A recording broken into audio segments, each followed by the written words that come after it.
Um, we came up at 21, had several opportunities to trade, several trade offers. We were talking about a pool of players or a group of players that we were interested in, and we thought one of the opportunities in the trade was probably too good to pass up, and that we felt going back to where we went that we'd have an opportunity to get a player that we really liked, thought was a very good player, and also at position of need, and took that risk, picked up the third-round pick from Cleveland, pulled the trigger on it, and as we went down further, from that group of players, there were still a couple of players alive that we liked, and Jonathan was the guy we selected. Would he have been your guy at 21? Did you guys not trade it down? We had a group of players that we were talking about at that time, and I think that's part of what we've talked about in the past, Adam, in terms of knowing, again, not only have the evaluation done, but having some strategy involved as well. So there was a group of players that we felt really good about and that we talked about, and we felt by moving back that to 27 wouldn't be that far of a move back, and had a group of players, again, that we felt good about. Any one of those players could have helped us in different ways, but in the end result, pretty much equally.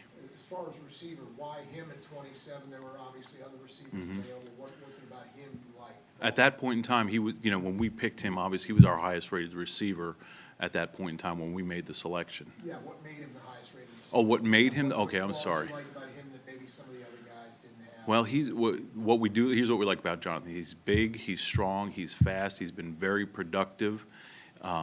He's got a tremendous catching ability, and we think, based on what we, where we're at this point in time, that he gives us some things that we don't necessarily have right now.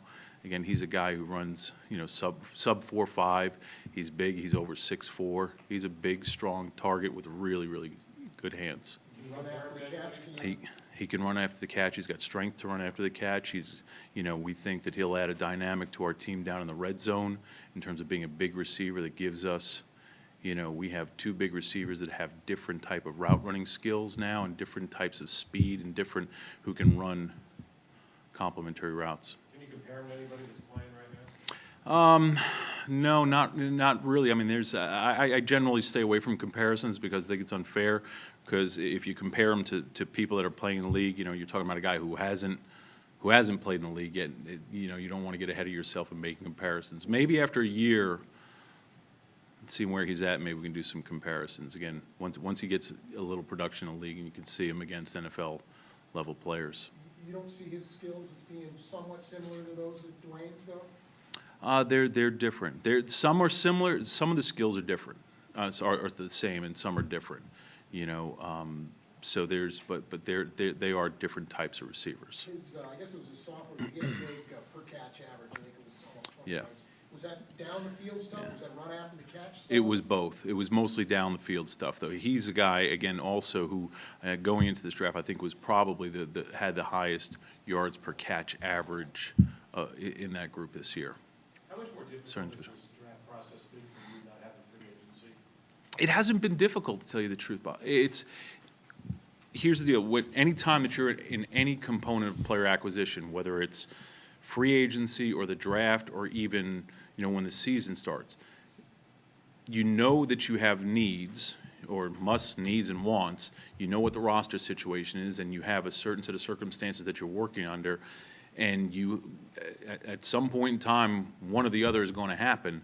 And so this year, it was just a different order of things, and it really isn't that different, because even if you go through free agency before the draft, you go into the draft and there's still needs that you have on your football team. So and again, what we try to do is not waste energy on things that we can't control. The situation is what it is, and you just work within that. The more time that you spend worrying about, I wish we could do this, or I wish we could do that, boy, these are awkward circumstances. If you think like that, again, you're wasting time and energy on something that energy and those efforts and that time would be much better spent working on the draft. Jonathan doesn't seem to have the spotless background that some of the guys you guys drafted last year and somewhat the year before have. But how do you reconcile talent, need, things like that, versus maybe he's not a sure thing to not be a risk, I guess? Well, first of all, I wouldn't say that last year's class and all the players drafted last year had spotless backgrounds, first of all. You know, here's what you do is when you go through the evaluation process, again, there's the evaluation process and the strategy. When you go through the evaluation process, you look at the full body of work. You have to rely on people and resources and things that you know, and we vetted this player out along with many other players who, you know, have had situations in their past, in their background. You spend time with the player, you spend time with individuals that you have good relationships with and trusting relationships, and you talk to a lot of people. We talk to a lot of people on this and feel very confident that we're getting a player who, again, I've said this before, if I was being judged today for the way I acted at 20 and 21 years old, you know, people might have a different opinion of things, and perhaps maybe even you can. Maybe. Is this team then better equipped? I think last year you said something effective. You wanted to kind of build the foundation with guys who would permeate the locker room with good character, things like that. Is this team now better equipped? Not saying that Jonathan is this guy, but is it better equipped now, a year later, to maybe handle somebody who doesn't have that spotless background? I don't know if we're better equipped at this point or not. But again, I think that speaks to the fact that where we feel we're at with this player. You know, I don't think that we're. I don't know if I feel like we'll ever be in a place where, you know, you can deviate from what we believe Chiefs players, what we want Chiefs players to be, and so I don't think we're deviating from or getting ourselves into a situation here. I don't think we are. Todd doesn't.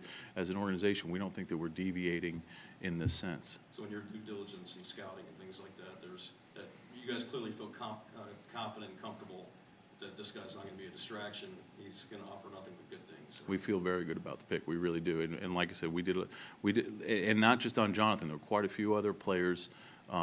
Different classes have different people in it, and you do your homework and you trust your homework and the resources that you have. How do you feel about the value you got for the trade down that you picked up? Is that about what you'd expect at that point? In terms of the pick, we were really happy with the value. So now we're sitting here again. We've talked in the past about getting players that you want, having good players, and if you can accumulate currency along the way. So now we're sitting here tomorrow, and we've got a second and 2/3. We're in a little bit different position. You know, we're looking at a draft now where we've now picked up a third and a fifth this year, and we feel pretty good. We feel pretty good moving forward. We feel we got really strong value for it because now having that extra third allows you to do a lot of different things. That may be, you know, 2 players in the 3rd round. That may be moving up in the 2nd round. That may be moving up from one of those picks in the 3rd round. That there's a lot of things that can be done. Again, the more currency that you have, the more opportunity you create for yourself. Take us through what happened there with the 26th pick. I guess they passed. I mean, was that confusing at all for you guys? You know, in the 1st round, to have the team in front of you pass, and then it's your turn? Well, here's what you do: is when you're on, you know, as you're getting ready to go on the clock, you have a group of players that you're looking at. You have an idea of the player that you want to pick, but then you have this a full group of players, and then you also have in the back of your mind that you know that you're going to have 10 minutes generally to field calls and potentially make another trade. So when we're sitting there waiting, we knew the player that we wanted to pick, and we're watching the clock go down. We're listening to the people, you know, our people down in New York, and we hear them tell us that Baltimore passed. Then we're trying to get the in that time. You have to start figuring out, okay, are you going to turn in the card immediately? Are you going to listen to trades? Is it the opportunity to make sure that that team isn't going to be, you know, isn't going to jump back and hand in a card, and it might be the player that you want? And then your phone is ringing, which our phone was ringing from 2 separate teams that wanted to make trades. So we were sitting there at that 27, then all of a sudden became 26. We're getting trade offers. We're also getting the player on the phone at the same time, because one of the tricks I learned is be careful about how soon you get a player on the phone, because if you get them on too early and another team finds out about it, they may jump ahead of you. You know, another team may make a trade to jump ahead of you. So all that's kind of unfolding at once. We got the player on the phone. We turned in the pick and, you know, decided not to do the other trades. And we had some pretty good offers, but we knew we wanted this player.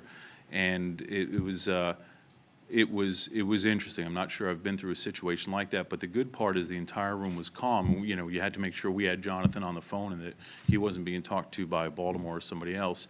And then we kind of watched, trying to figure out who Joel Bussert was yelling at on the telephone. That wasn't me. That wasn't me. No. Why would they yell at me? Come on now. You obviously thought Baldwin wasn't gonna be, if you traded back another few spots, you obviously thought Baldwin wasn't gonna be there. We didn't want to take that risk. And it's not, it's Baldwin, but it's also, again, when you go into your pick, you have a player that you want, but you also have to have in the back of your mind that if you get a really good trade opportunity, that's where you have to sit there strategically and figure out and weigh things against them, you know, against each other as to, okay, do we take this player here, or is this offer so good that you think the value is that you might take a chance? It's just like the risk that we took going back from 21 to 27. We had a group of players that we really liked. Now, those players could come off the board like that, and you end up without any of the players that you wanted. And, you know, I've seen that happen before as well, but fortunately that didn't happen. But there was still a couple of players we liked. But the way the whole thing shook out with Baltimore, we didn't want to sit there and take up our full 10 minutes because we had heard that they were talking about a trade. So we didn't know, as we'd come to the decision that Jonathan was going to be our guy, we didn't want to take. It looked like television started writing pretty quickly, the name, you know, in New York City. Did they just start writing, and then you said, hold the card till we? That's generally what you do. If you have a player in mind that you want to pick, you tell them to write, cover what they're writing, exactly right. This way other teams can't see exactly, you know, they like, there's some teams that said, tell you what, they got guys with those night vision goggles, and they're watching exactly what you're doing, and they watch people on cars to see them, and that's how they try to make trades. Non-draft question. What do you expect tomorrow morning with your current players? The rules are there. Do you expect someone to come in? You guys got your own things going on with the draft? Well, here's what happened. Today we found out some of the information, what was going on, and our primary focus, the draft is really important. This is an opportunity to improve our football team. So what we did is we focused on the draft. That was the most important thing at hand. So what we're going to do now is, as soon as you let me go here, we're going to go upstairs and talk about what tomorrow's plans are going to be like. And, you know, there's been, as Todd and I have focused on this, we've had some other people handling some things, getting some information, making sure we understand everything and where it's at, and we can be more efficient making decisions for tomorrow. Scott, drafting receivers in the first round can be very boom or bust, and you never did it when you were in New England. Is that something that you take into consideration when looking at a player? It's a receiver, it's first round, it can be very hit or miss. Is that something that you look at, or you just look at best player, the guy he fits our team? Again, you know, I've talked about trends and past history, and I think history and trends are things that you pay attention to, but you don't stay married to something just because it's a trend or just because certain things happened in the past. What you have to do is trust your eyes and trust your ears on the things that you learn about people. And getting too caught up in certain things, I mean, that was part of the question last year, you know, who would draft a safety that high? Safeties don't get picked that high. That wasn't something normally that had been a part of my past or the teams I had been with in the past either. I think if you get yourself too tracked in thinking that in one way and staying locked in on, you know, whatever belief system that you have not being altered, you're setting yourself up for failure. So you have to be open-minded, I think, on things. So you'd have been open-minded to drafting I'm sorry. If like a player like Blaine Gabbert or one of the big name quarterbacks that had been there at 21, then you would have been open-minded to drafting someone like that if it was not listening to trends and being open, and just because you have a quarterback, not ignoring the talent that's there? I'm not sure. Are you talking about Blaine Gabbert, or are you talking about a player? Like Because we may not have had Blaine Gabbert that. Oh, I know. So you just said last year, you know, you drafted safety. A lot of people don't draft safeties that high, ignoring the trends and not getting too, you know, just down in the muck with them. So do you keep an open mind, even if you have a quarterback like Matt Castle, that, hey, we have a guy who we had rated really high, he was a quarterback and he's there at 21, would you have taken a player like that? A quarterback, I guess, at 21 is what I'm saying. Would you have taken that? What's the question? I'm sorry. I'm getting lost in the Would you question draft here. a quarterback in the first round at 21 if you would have, with one of the big names that have fallen? I think that's all speculation. I don't know. Yeah, and again, not knowing who the player is, not knowing, you know, not knowing who that player is, I can't sit here and speculate. Sorry, I just didn't understand the question. Scott, I'm sorry, one last thing. You've kind of said in the past, you're not big on boom or bust kind of guys. You generally favor conservative, safer which category do you put Jonathan Baldwin in? Is he a little bit in that boom or bust, or do you feel pretty good about where the floor is He's a, at least with him? he's a player we like, and we feel very confident he's going to be a good football player. We really do.